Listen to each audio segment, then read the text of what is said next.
प्यारे भक्तों, क्या आप जानते हैं महाशिवरात्रि का व्रत रखने से जीवन में बदलाव आता है? क्या यह व्रत हर समस्या का समाधान कर सकता है? प्यारे भक्तों, क्या आप चाहते हैं कि शिवरात्रि पर आपकी सभी मनोकामनाएं पूरी हों? क्या आप भोलेनाथ की कृपा से धन, संतान और उन्नति चाहते हैं? तो प्यारे भक्तों, महाशिवरात्रि के दिन धन, संतान और सफलता प्राप्त करने के लिए एक ऐसा महामंत्र है जिस मंत्र के जाप या श्रवण करने मात्र से ही धन और समृद्धि की प्राप्ति होती है। व्यापार और नौकरियों में अपार सफलता मिलती है, मन को शांति और आत्मिक ऊर्जा प्राप्त होती है, घर परिवार की सभी समस्या दूर हो जाती है, विवाह, संतान और करियर से जुड़े सभी संकट समाप्त हो जाते हैं। महाशिवरात्रि को महापर्व माना जाता है, इसलिए प्यारे भक्तों, ऐसी मान्यता भी है कि जिस भी भक्त ने इस महामंत्र का महाशिवरात्रि के महापर्व पर जाप या श्रवण किया तो उसको महादेव की असीम कृपा प्राप्त होती है और उसकी सभी मनोकामनाएं पूरी होती हैं। इसलिए प्यारे भक्तों, इस महामंत्र का जाप अवश्य करें और भगवान शिव का आशीर्वाद प्राप्त करने के लिए इस वीडियो को लाइक और चैनल को सब्सक्राइब जरूर कर दीजिए और कमेंट बॉक्स में हर हर महादेव अवश्य लिख दीजिए। तो चलिए भक्तों, मंत्र का जाप करना प्रारंभ करते हैं। ओम हां जूं सः महाकालाय मृत्युंजयाय त्रिनेत्राय स्वाहा। ओम हां जूं सः महाकालाय मृत्युंजयाय त्रिनेत्राय स्वाहा। ओम हां जूं सः महाकालाय मृत्युंजयाय त्रिनेत्राय स्वाहा। ओम हां जूं सः महाकालाय मृत्युंजयाय त्रिनेत्राय स्वाहा। ओम हां जूं सः महाकालाय मृत्युंजयाय त्रिनेत्राय स्वाहा। ओम हां जूं सः महाकालाय मृत्युंजयाय त्रिनेत्राय स्वाहा। ओम हां जूं सः महाकालाय मृत्युंजयाय त्रिनेत्राय स्वाहा। ओम हां जूं सः महाकालाय मृत्युंजयाय त्रिनेत्राय स्वाहा। ओम हां जूं सः महाकालाय मृत्युंजयाय त्रिनेत्राय स्वाहा।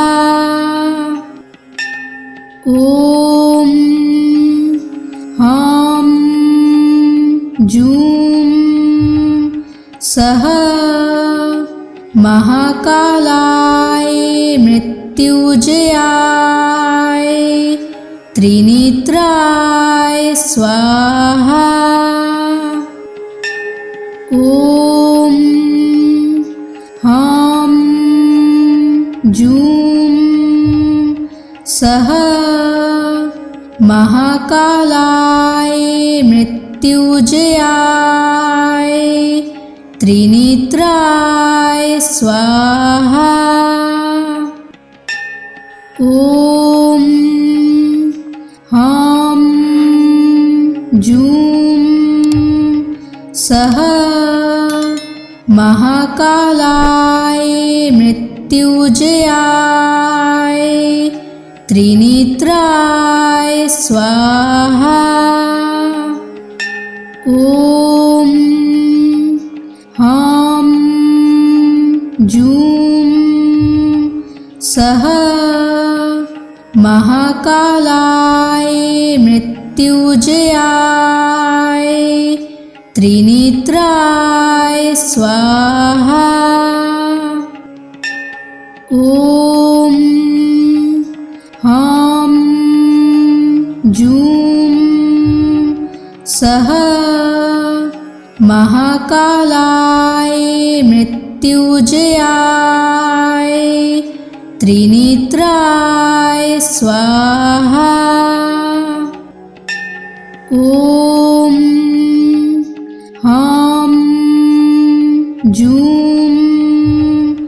सः महाकालाय मृत्युंजयाय त्रिनेत्राय स्वाहा। ॐ ह्रां जूं सः महाकालाय मृत्युंजयाय त्रिनेत्राय स्वाहा। ॐ ह्रां जूं सः महाकालाय मृत्युंजयाय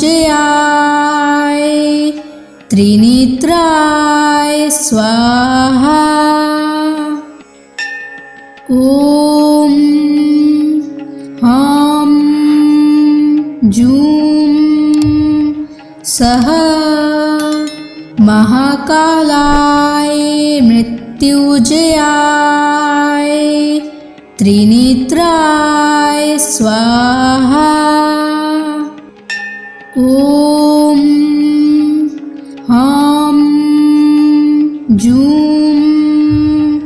सः महाकालाय मृत्युंजयाय त्रिनेत्राय स्वाहा।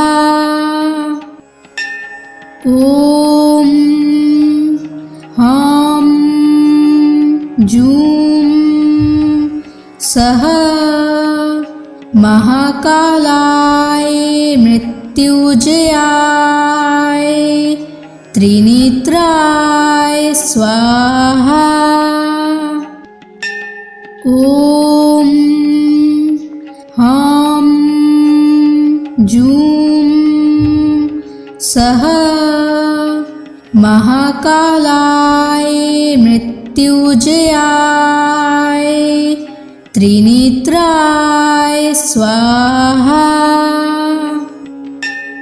ॐ ह्रां जूं सः महाकालाय मृत्युंजयाय त्रिनेत्राय स्वाहा। ॐ ह्रां जूं सः महाकालाय मृत्युंजयाय त्रिनेत्राय स्वाहा। ॐ ह्रां जूं सः महाकालाय मृत्युंजयाय मृत्युजयाय त्रिनेत्राय स्वाहा। ॐ ह्रां जूं सः महाकालाय मृत्युजयाय त्रिनेत्राय स्वाहा। ॐ ह्रां जूं सः महाकालाय मृत्युजयाय त्रिनेत्राय स्वाहा। ॐ ह्रां जूं सः महाकालाय मृत्युजयाय त्रिनेत्राय स्वाहा।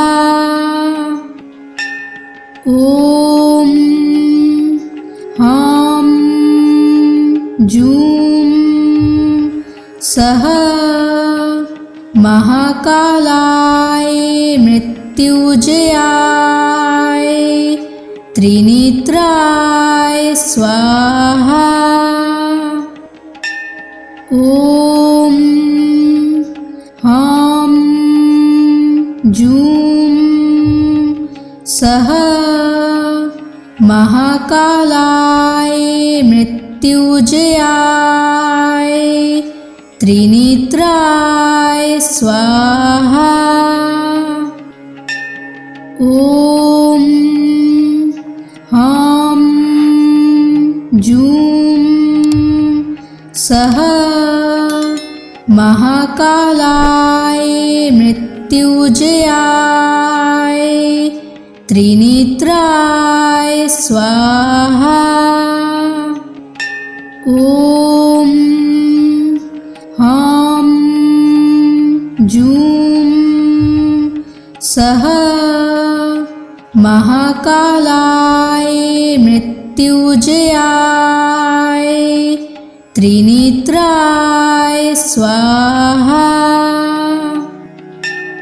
ॐ ह्रां जूं सः महाकालाय मृत्युजयाय त्रिनेत्राय स्वाहा।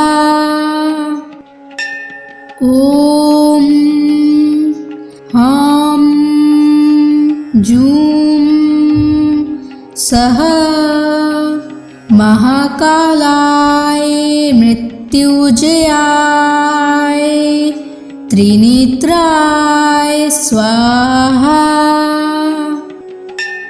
ॐ ह्रां जूं सः महाकालाय मृत्युजयाय त्रिनेत्राय स्वाहा। ॐ ह्रां जूं सः महाकालाय मृत्युजयाय त्रिनेत्राय स्वाहा। ॐ ह्रां जूं सः महाकालाय मृत्युजयाय त्रिनेत्राय स्वाहा। ॐ ह्रां जूं सः महाकालाय मृत्युजयाय त्रिनेत्राय स्वाहा। ॐ ह्रां जूं सः महाकालाय मृत्युंजयाय त्रिनेत्राय स्वाहा। ॐ ह्रां जूं सः महाकालाय मृत्युंजयाय त्रिनेत्राय स्वाहा। ॐ ह्रां जूं सः महाकालाय मृत्युंजयाय त्रिनेत्राय स्वाहा। ॐ ह्रां जूं सः महाकालाय मृत्युंजयाय त्रिनेत्राय स्वाहा। ॐ ह्रां जूं सः महाकालाय मृत्युंजयाय त्रिनेत्राय स्वाहा। ॐ ह्रां जूं सः महाकालाय मृत्युंजयाय त्रिनेत्राय स्वाहा। ॐ ह्रां जूं सः महाकालाय मृत्युंजयाय त्रिनेत्राय स्वाहा। ॐ ह्रां जूं सः महाकालाय मृत्युंजयाय त्रिनेत्राय स्वाहा। ॐ ह्रां जूं सः महाकालाय मृत्युंजयाय त्रिनेत्राय स्वाहा। ॐ ह्रां जूं सः महाकालाय मृत्युंजयाय त्रिनेत्राय स्वाहा। ॐ ह्रां जूं सः महाकालाय मृत्युंजयाय त्रिनेत्राय स्वाहा। ॐ ह्रां जूं सः महाकालाय मृत्युंजयाय त्रिनेत्राय स्वाहा। ॐ ह्रां जूं सः महाकालाय मृत्युंजयाय त्रिनेत्राय स्वाहा। ॐ ह्रां जूं सः महाकालाय मृत्युंजयाय त्रिनेत्राय स्वाहा। ॐ ह्रां जूं सः महाकालाय मृत्युंजयाय त्रिनेत्राय स्वाहा। ॐ ह्रां जूं सः महाकालाय मृत्युंजयाय त्रिनेत्राय स्वाहा। ॐ ह्रां जूं सः महाकालाय मृत्युंजयाय त्रिनेत्राय स्वाहा। ॐ ह्रां जूं सः महाकालाय मृत्युंजयाय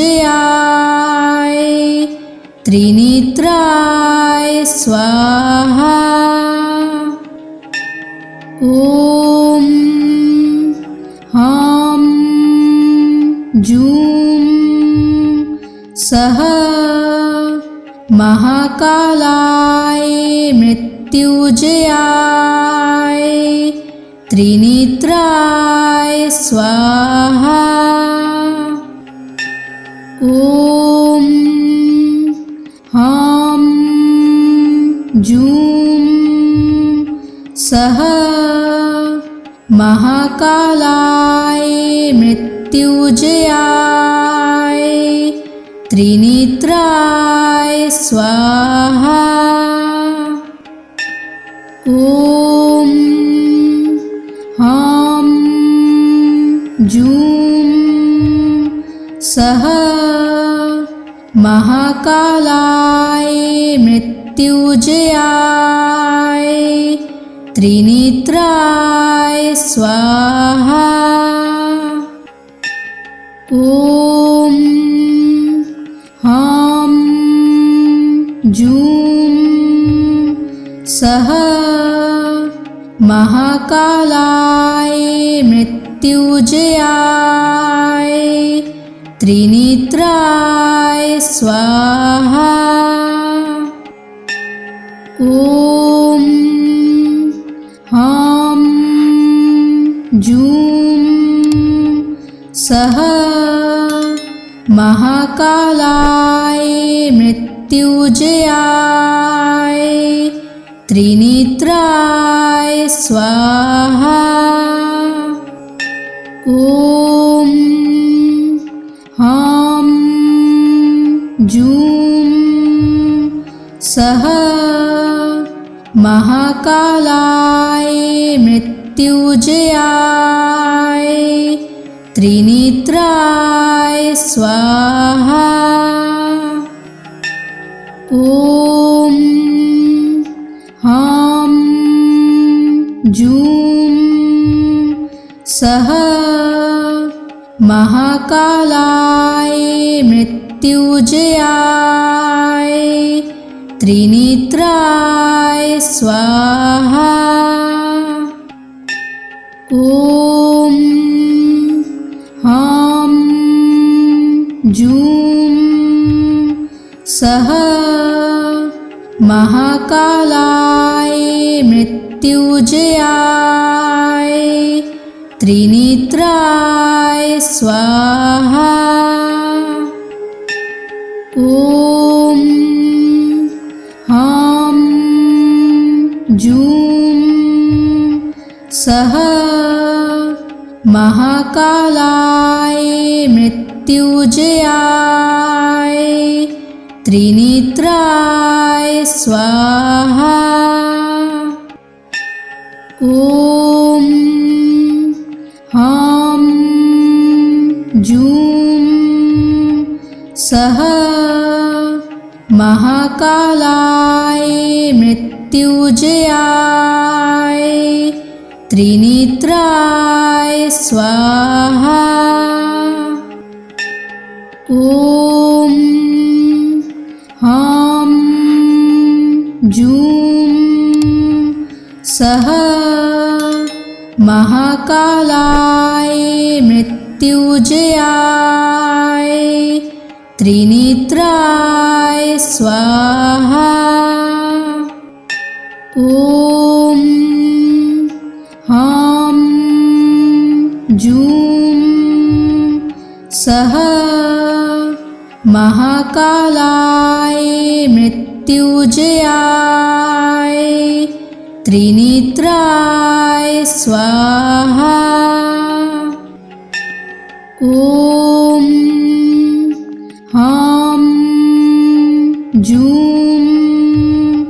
सः महाकालाय मृत्युंजयाय त्रिनेत्राय स्वाहा। ॐ ह्रां जूं सः महाकालाय मृत्युंजयाय त्रिनेत्राय स्वाहा। ॐ ह्रां जूं सः महाकालाय मृत्युंजयाय त्रिनेत्राय स्वाहा। ॐ ह्रां जूं सः महाकालाय मृत्युंजयाय त्रिनेत्राय स्वाहा। ॐ ह्रां जूं सः महाकालाय मृत्युंजयाय त्रिनेत्राय स्वाहा। ॐ ह्रां जूं सः महाकालाय मृत्युंजयाय त्रिनेत्राय स्वाहा। ॐ ह्रां जूं सः महाकालाय मृत्युंजयाय त्रिनेत्राय स्वाहा। ॐ ह्रां जूं सः महाकालाय मृत्युंजयाय त्रिनेत्राय स्वाहा। ॐ ह्रां जूं सः महाकालाय मृत्युंजयाय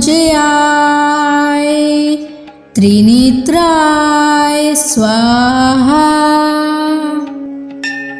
ॐ ह्रां जूं सः महाकालाय मृत्युंजयाय त्रिनेत्राय स्वाहा। ॐ ह्रां जूं सः महाकालाय मृत्युंजयाय त्रिनेत्राय स्वाहा। ॐ ह्रां जूं सः महाकालाय मृत्युंजयाय त्रिनेत्राय स्वाहा। ॐ ह्रां जूं सः महाकालाय मृत्युजयाय त्रिनेत्राय स्वाहा। ॐ ह्रां जूं सः महाकालाय मृत्युजयाय त्रिनेत्राय स्वाहा। ॐ ह्रां जूं सः महाकालाय मृत्युजयाय त्रिनेत्राय स्वाहा।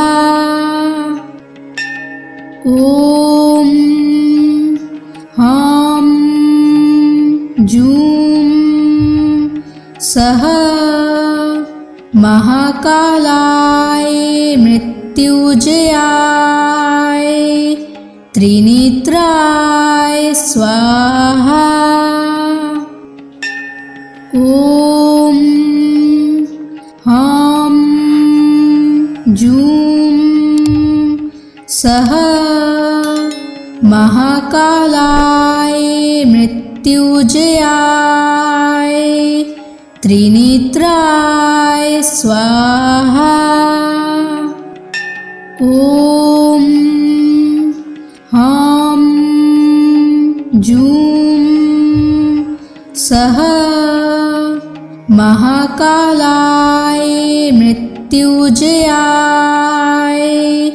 त्रिनेत्राय स्वाहा।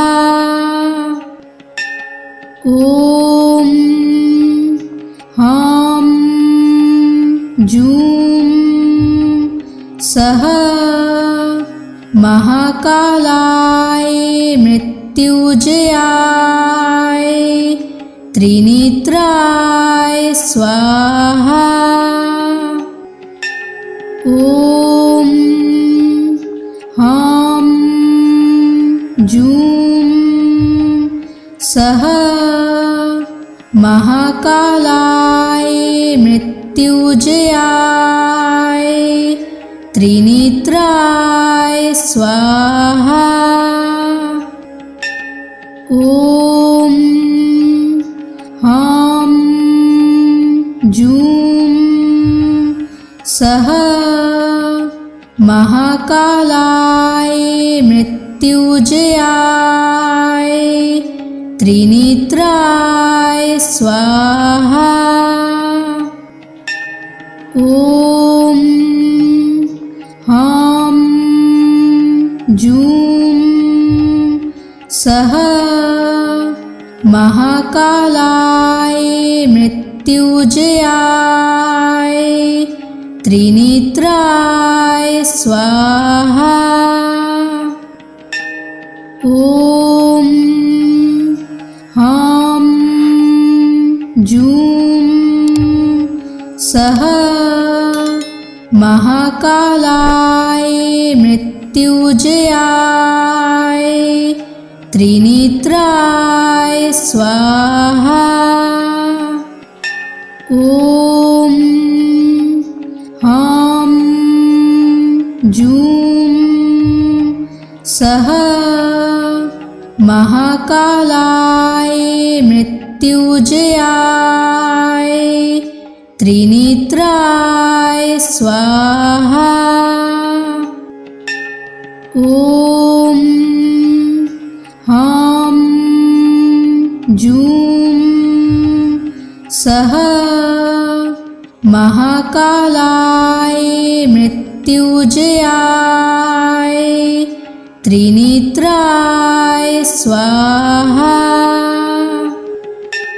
ॐ ह्रां जूं सः महाकालाय मृत्युजयाय त्रिनेत्राय स्वाहा। ॐ जूं सः महाकालाय मृत्युंजयाय त्रिनेत्राय स्वाहा। ॐ ह्रां जूं सः महाकालाय मृत्युंजयाय त्रिनेत्राय स्वाहा। ॐ ह्रां जूं सः महाकालाय मृत्युंजयाय त्रिनेत्राय स्वाहा। ॐ ह्रां जूं सः महाकालाय मृत्युंजयाय त्रिनेत्राय स्वाहा। ॐ ह्रां जूं सः महाकालाय मृत्युंजयाय त्रिनेत्राय स्वाहा। ॐ ह्रां जूं सः महाकालाय मृत्युंजयाय त्रिनेत्राय स्वाहा। ॐ ह्रां जूं सः महाकालाय मृत्युंजयाय त्रिनेत्राय स्वाहा। ॐ ह्रां जूं सः महाकालाय मृत्युंजयाय त्रिनेत्राय स्वाहा। ॐ ह्रां जूं सः महाकालाय मृत्युंजयाय त्रिनेत्राय स्वाहा। ॐ ह्रां जूं सः महाकालाय मृत्युंजयाय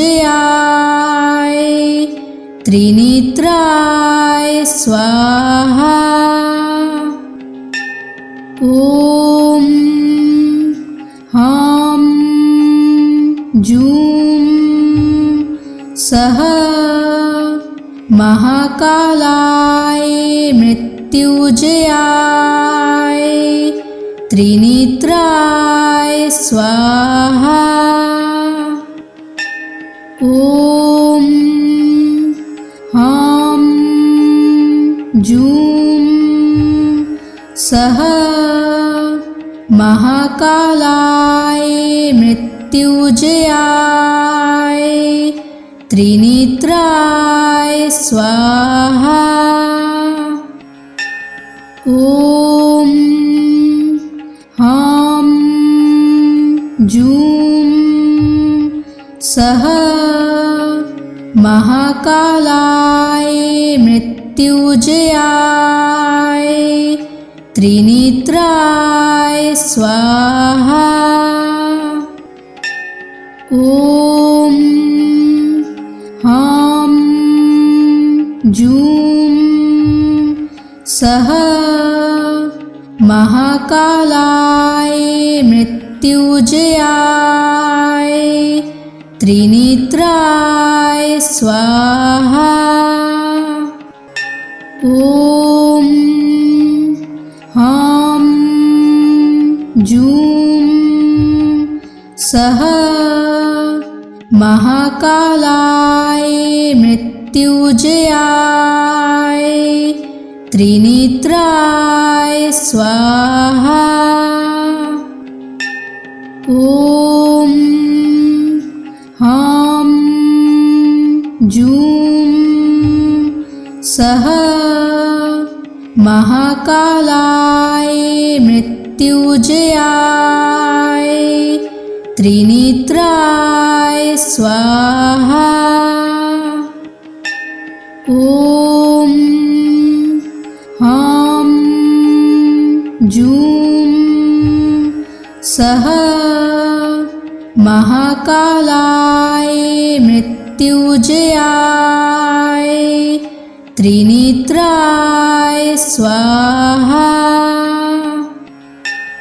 ॐ ह्रां जूं सः महाकालाय मृत्युंजयाय त्रिनेत्राय स्वाहा। ॐ ह्रां जूं सः महाकालाय मृत्युंजयाय त्रिनेत्राय स्वाहा। ॐ ह्रां जूं सः महाकालाय मृत्युंजयाय त्रिनेत्राय स्वाहा। ॐ ह्रां जूं सः महाकालाय मृत्युंजयाय त्रिनेत्राय स्वाहा। ॐ ह्रां जूं सः महाकालाय मृत्युंजयाय त्रिनेत्राय स्वाहा। ॐ ह्रां जूं सः महाकालाय मृत्युंजयाय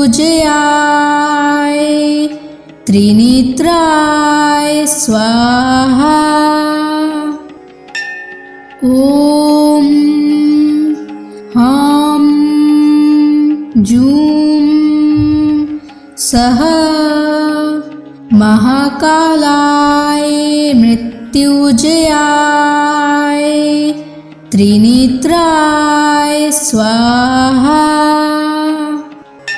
ॐ ह्रां जूं सः महाकालाय मृत्युंजयाय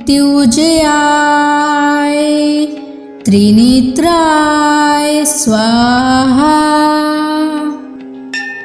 ॐ ह्रां जूं सः महाकालाय मृत्युंजयाय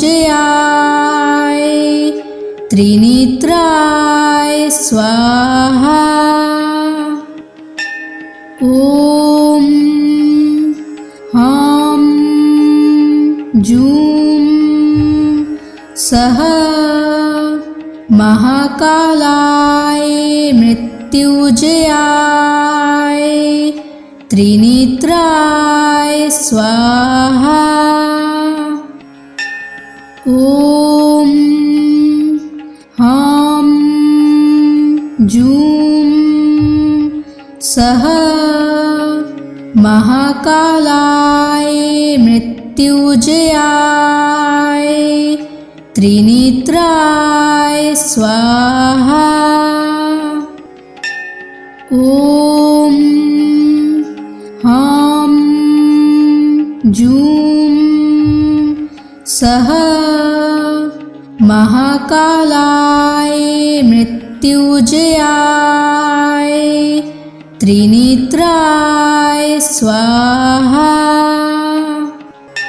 ॐ ह्रां जूं सः महाकालाय मृत्युजयाय त्रिनेत्राय स्वाहा। ॐ ह्रां जूं सः महाकालाय मृत्युजयाय त्रिनेत्राय स्वाहा। ॐ ह्रां जूं सः महाकालाय मृत्युजयाय त्रिनेत्राय स्वाहा। ॐ ह्रां जूं सः महाकालाय मृत्युजयाय त्रिनेत्राय स्वाहा। ॐ ह्रां जूं सः महाकालाय मृत्युजयाय त्रिनेत्राय स्वाहा। ॐ ह्रां जूं सः महाकालाय मृत्युजयाय त्रिनेत्राय स्वाहा। ॐ ह्रां जूं सः महाकालाय मृत्युजयाय त्रिनेत्राय स्वाहा। ॐ ह्रां जूं सः महाकालाय मृत्युजयाय त्रिनेत्राय स्वाहा। ॐ ह्रां जूं सः महाकालाय मृत्युजयाय त्रिनेत्राय स्वाहा।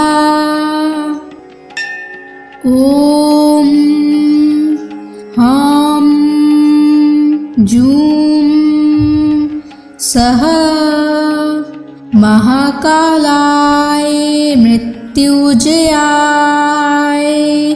त्रिनेत्राय स्वाहा। ॐ ह्रां जूं सः महाकालाय मृत्युजयाय त्रिनेत्राय स्वाहा। ॐ ह्रां जूं सः महाकालाय मृत्युजयाय त्रिनेत्राय स्वाहा। ॐ ह्रां जूं सः महाकालाय मृत्युजयाय त्रिनेत्राय स्वाहा। ॐ ह्रां जूं सः महाकालाय मृत्युंजयाय त्रिनेत्राय स्वाहा। ॐ ह्रां जूं सः महाकालाय मृत्युंजयाय त्रिनेत्राय स्वाहा। ॐ ह्रां जूं सः महाकालाय मृत्युंजयाय त्रिनेत्राय स्वाहा। ॐ ह्रां जूं सः महाकालाय मृत्युंजयाय त्रिनेत्राय स्वाहा। ॐ ह्रां जूं सः महाकालाय मृत्युंजयाय त्रिनेत्राय स्वाहा। ॐ ह्रां जूं सः महाकालाय मृत्युंजयाय त्रिनेत्राय स्वाहा। ॐ ह्रां जूं सः महाकालाय मृत्युंजयाय त्रिनेत्राय स्वाहा। ॐ ह्रां जूं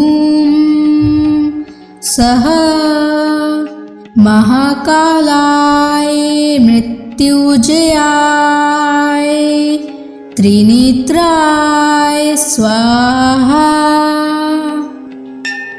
ॐ ह्रां जूं सः महाकालाय मृत्युंजयाय त्रिनेत्राय स्वाहा।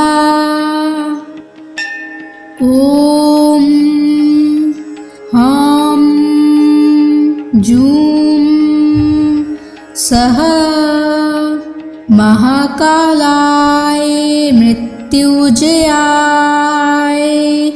त्रिनेत्राय स्वाहा। ॐ ह्रां जूं सः महाकालाय मृत्युंजयाय त्रिनेत्राय स्वाहा। ॐ ह्रां जूं सः महाकालाय मृत्युंजयाय त्रिनेत्राय स्वाहा। ॐ ह्रां जूं सः महाकालाय मृत्युंजयाय त्रिनेत्राय स्वाहा। ॐ ह्रां जूं सः महाकालाय मृत्युंजयाय त्रिनेत्राय स्वाहा। ॐ ह्रां जूं सः महाकालाय मृत्युंजयाय त्रिनेत्राय स्वाहा। ॐ ह्रां जूं सः महाकालाय मृत्युंजयाय त्रिनेत्राय स्वाहा। ॐ ह्रां जूं